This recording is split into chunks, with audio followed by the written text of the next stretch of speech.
We heard that Polly is actually your 4 cymbal hits. Yeah, Is that true? Yeah, that's true. Of course, I didn't find out about the Polly thing until I think it was 2000 or something like that. Someone's like, "Hey, did you know that that's your version of Polly?" I remember. And I'm like, Here it is. It is? And I remember listening to it, and it's like, I know, I've heard that song a lot. I go, how could they say my version? There's what's on there? I mean, there's vocals, there's guitar. What else is on there? And I listened to it and I said, oh, yeah. There's a cymbal hit. Oh, there's 4 of them. Wow. Weird. So now, do you get like royalties? Yeah, on is that a good thing? Yeah, well, yeah. Oh, I think they give me royalties for that. That's sure. awesome. Yeah, 4 cymbal hits. Yeah, 4 cymbal hits. Cha-ching. Yeah. Cha-ching. Cha-ching. Yeah. Isn't me? Yeah. I think they give me royalties for that. That's sure. awesome. 4 cymbal hits. Yeah, 4 cymbal hits. Cha-ching. Yeah. Cha-ching. Cha-ching. Yeah. Please myself. So you've been in the Nirvana for 2 years.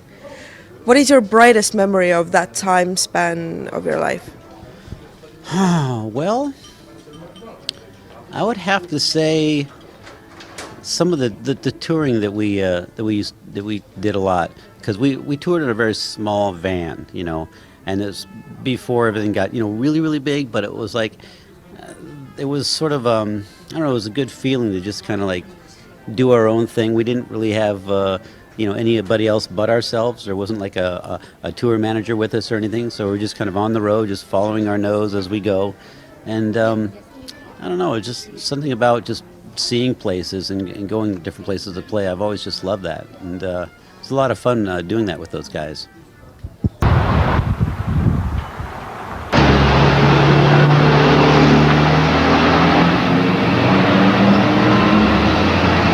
What? We should move in our stuff before it starts raining. You know that? Yeah.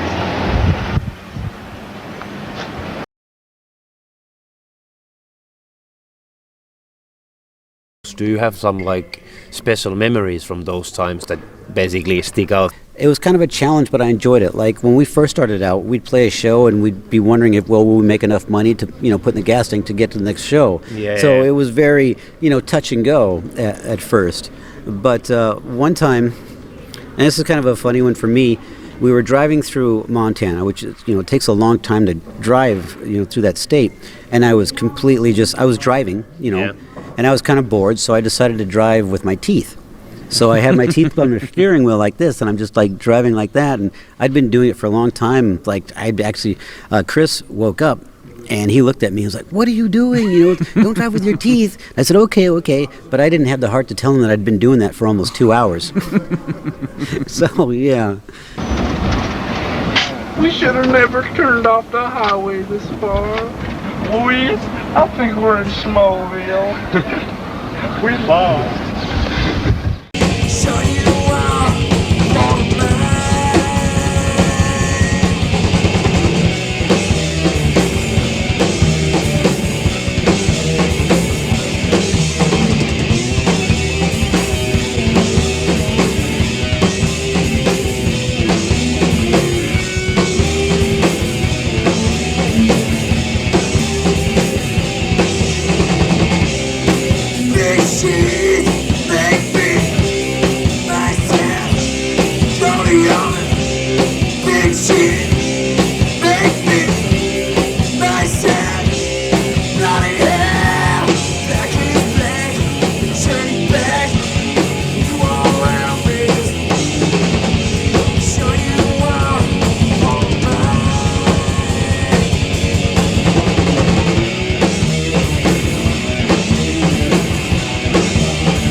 We had this show in New York. I can't remember the name of the club. It might have been called the Unicorn. I'm not sure.